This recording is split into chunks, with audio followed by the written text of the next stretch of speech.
Hey everyone, this is Dina Kennedy from dinakennedy.com, and today is Wednesday, December 23rd, and this is Video Q&A. I have two questions today, and of course they're wonderful. You guys rock. Okay, so the first one, what are your favorite ways to stay grounded and centered over the holidays? Yeah, that is challenging, isn't it? This is such an emotional and stressful and memory-laden time of year. It's hard to regroup. So what I try to do, my goal for the holiday season is to really stay in the present moment, to really enjoy what it is that I choose to do. I also like to see how I can release stress every day and increase light and increase my joy in the day. So there are a few things I like to do. Self-Reiki, of course, because that will release each day's stress as it comes in. I'm very energy sensitive, so I'm careful about when I go to stores and if I choose to go to parties or not. I want to go only at a time when my energy is vibrant and high, and I'm really careful that when I leave a store or a gathering, I detach the energy of the other people so that they can keep their stress and excitement and I can come back to my peace and light.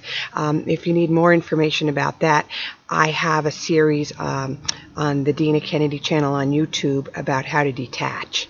I also do a vision board at the beginning of every December. It may be late to do this now, but if you're going to be on vacation or your kids are off for the next week or two, you could still do one over this weekend. I do a vision board for how I would like my December to be. So what that does is that shows me really what my priorities are this year in December through the holidays. And it might be friends, it might be food, it might be walking in nature, it might be solitude, it might be a big family gathering, it might be singing. It changes a little bit every year, so I love to do it early in December. Also, at the point in December when I feel that things are really starting to ramp up, I will do a brain dump where I write down anything that's in my head. I just get it down on paper because that then clears up my mind to be very present. I do stay very aware of what I'm doing. When I open cards, I just luxuriate in opening the cards that are coming. When I turn on the trees when I turn on the lights on the tree, I just enjoy it. I really just sort of luxuriate in anything I choose to do. The other couple of things I do that might be helpful is I keep a notebook of Christmas, and each year as I go through the holiday season I make note of the things I particularly liked, because as I'm aging I've realized that ritual is important to me, but I don't have to do everything. I can pick 3 or 4 that I really like and focus on those each year, and that's what I do. And my notebook is wonderful. I go back in and I see what I liked last year, what I cooked, what I baked, if I went and did anything, and if I enjoyed it, I put it in my book. So those are some of my tips. It's really about enjoying yourself and making sure there's some time for you and a little bit of indulgence for you during the holidays as well. And of course, rest. If you can get extra rest here and there, an extra nap even, that's pretty helpful. So thank you. That was a great question. That has really evolved for me over the years as I'm getting older and hopefully a little wiser. And I look forward to hearing what you all do to reduce stress and to stay grounded and centered and to enjoy your holiday season. So feel free to give us a post about that. The second question that came in was, when giving Reiki lately, I can't seem to keep my mind from wandering to my own stuff. How can I stop this and focus only on my client? I feel really bad about it, like I'm cheating them out of a better experience. So this is a good, strong question from a practitioner. And this is one of the hardest things when you start to work with Reiki, is you really need to sort of get yourself out of the way, get your ego out of the way, and realize that you're really a channel for the energy. And if you set the space properly and you're holding sacred space for somebody to unfold into, the energy is going to come through you to them in whatever way it needs. What I have found over the years is often the body on the table will be processing something that I'm actually not supposed to pick up on.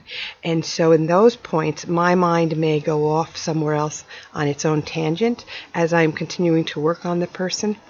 My test for me around those is to ask the person, how the session was. And sometimes they'll say it was the best session they've ever had, but it was a difficult one for me to focus on. And that's because there was stuff going on that I wasn't actually supposed to be looking at. I was just supposed to be letting it go through. The Reiki was doing its own thing with the spirit of that body. A couple of things, though, that you might want to check because the space setting is so important. Make sure you clear your space after every client and before you start your day in the space. I'm not sure what your invocation is.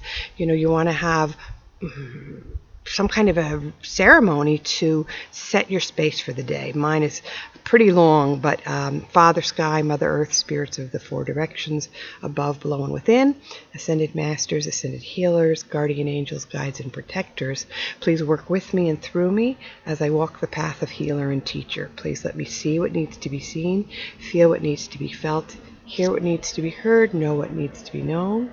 Please let me speak as appropriate and keep silent as appropriate, and let me be a clean and clear channel for the light. So this is all part of my ritual for setting the space, and I do that as I set it up for the day and in between clients. Even I do that when I set up to do these videos for you. So that's really important. Also, you may also want to think about using your timer. So, some people's energy is not going to match yours. You may not feel as much going on with some bodies as you will with other bodies. And then I think using your timer, an egg timer is great for this, for 3 to 5 minutes on each hand position, is a really good way to keep bringing your focus back into the room, your focus back into what you're working on.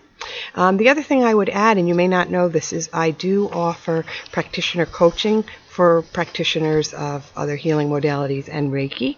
So that's something to consider, maybe doing a half-hour call, and we could work through this a little more together.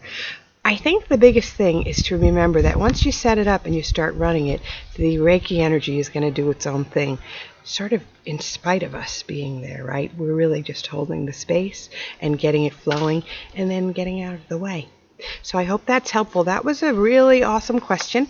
And I would like to wish you all tremendous light and joy over these next weeks, and a wonderful Happy New Year, and I look forward to talking to you again soon. Again, it's Dina Kennedy at dinakennedy.com, or you can go to facebook.com/Dina Kennedy Reiki and follow the Reiki page there. Thanks so very much. Bye.